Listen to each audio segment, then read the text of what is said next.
notre vision, des avancées d'une manière succincte qu'on a pu réaliser, mais aussi des attentes qui seront des objectifs pour lesquels on doit œuvrer ensemble. En tout cas, pour moi, dans la vie de notre système technique football, la date d'inflexion qui a changé la trajectoire et la manière de faire, c'était la mise en service de ce complexe Mohamed VI qui a été inauguré par Sa Majesté le Roi, que Dieu l'assiste, et qui porte le nom, d'ailleurs, de Sa Majesté le Roi, et qu'on a réalisé suite aux orientations royales.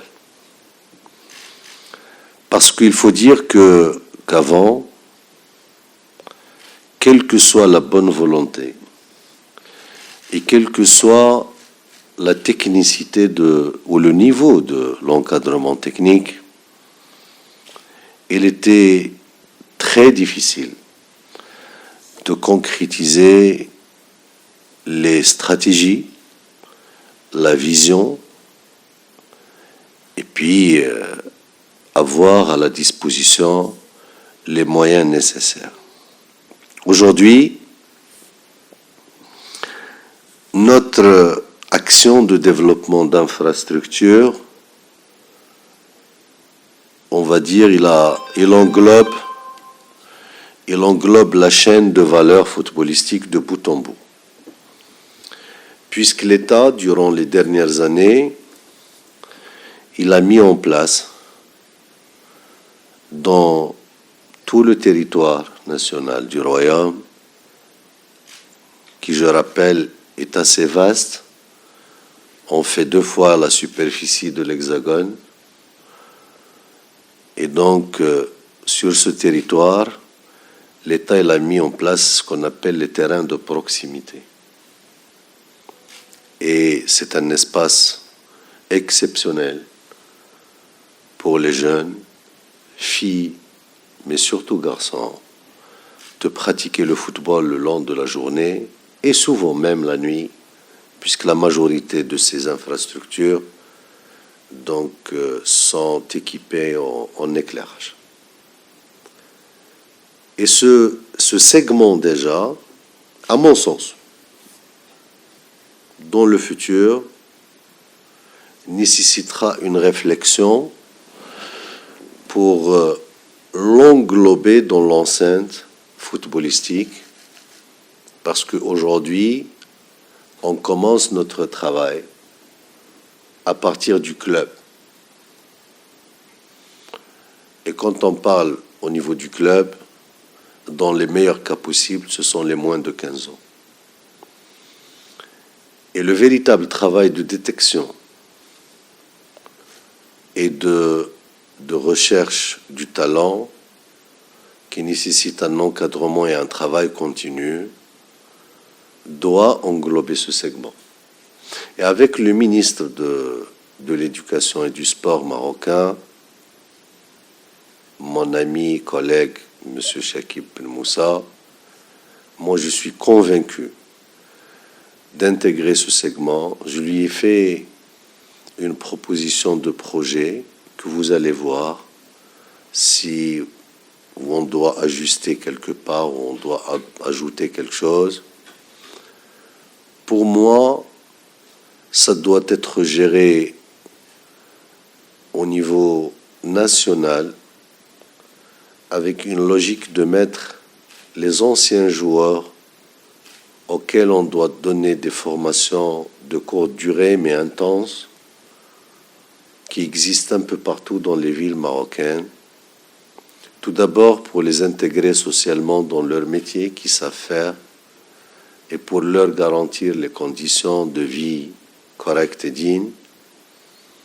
Et bien sûr, avec deux espaces ou deux segments de jeu, organiser les catégories moins de 10, 12, etc. dans toutes les villes et dans tout le territoire, mais aussi ouvrir un espace pour les associations, etc., qui, logiquement, doivent rémunérer quelque chose, doivent payer quelque chose pour assurer la maintenance et la continuité de ces infrastructures. Et ce projet, donc, on est d'accord avec le ministre du Sport. Je n'attendais que votre arrivée pour le valider dans une vision globale et donc disposer, parce qu'aujourd'hui on a plus de 1000 ou 1500 un peu partout, ça nous donnera la possibilité donc d'inclure les 3000 anciens joueurs avec des formations, comme j'ai dit, cycliques, rapides, pour se focaliser sur la détection. Et le deuxième segment, c'est le club. Notre objectif aujourd'hui est de doter tous les clubs de centres de formation, surtout professionnels. On a fait du chemin. Aujourd'hui, il y a 6 ou 7 qui sont dotés de centres de formation de haut niveau. Donc le Raja en tête, avec peut-être l'un des meilleurs en Afrique, sinon le meilleur, et qui sera donc fonctionnel dans 2 ou 3 semaines. Le HAC aussi, on a repris leur centre qu'ils ont acheté depuis un an et demi, pour le mettre à niveau et le mettre dans le standard internationaux. Il y a le FUS, les phares, Percan, etc. Et le reste va venir.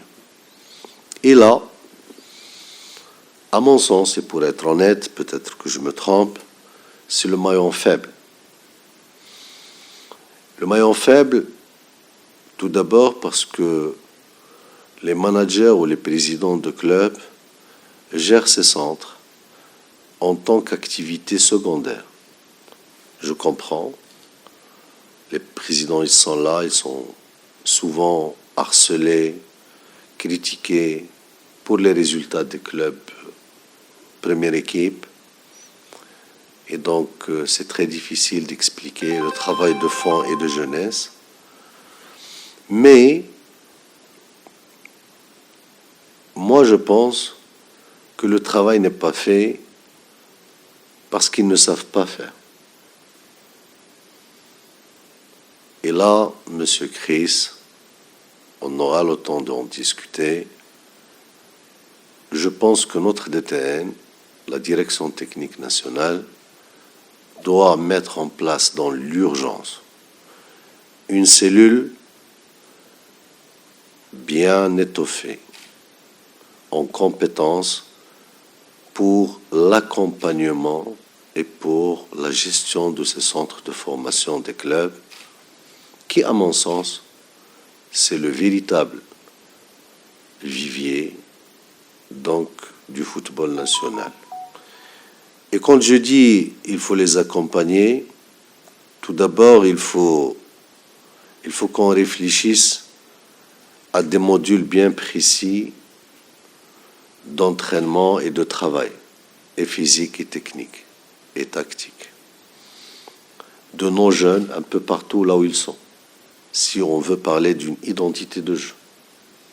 Et deuxièmement, il faut qu'ils le fassent avec le premier segment dont j'ai parlé, qui est le football de masse, et assurer la détection nécessaire.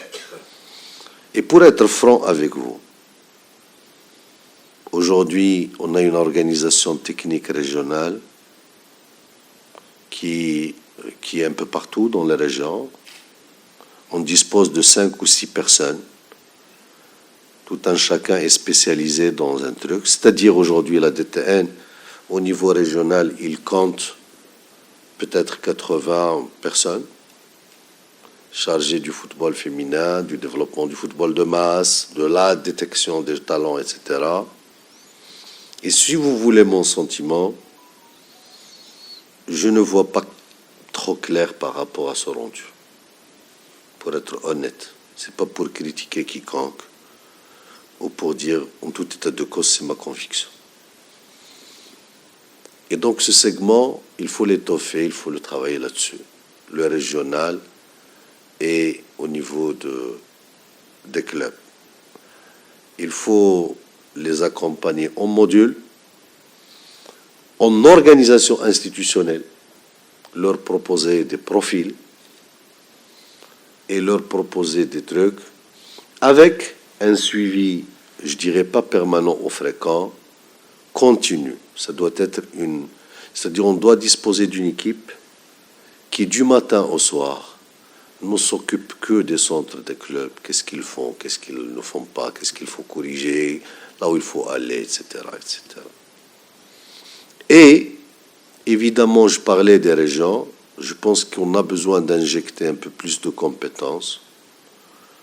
Vous allez voir, avec surtout, je vais venir vous parler de l'équipe existante qui est là, pour voir l'existant, comment on peut l'améliorer. Parce que, effectivement, on veut doter toutes les régions d'un centre régional. Donc aujourd'hui, on a ouvert les centres régionaux, c'est le même dispositif d'ici en miniature, sur 5 ou 6 hectares. Donc le centre de Saïdia, il est fonctionnel.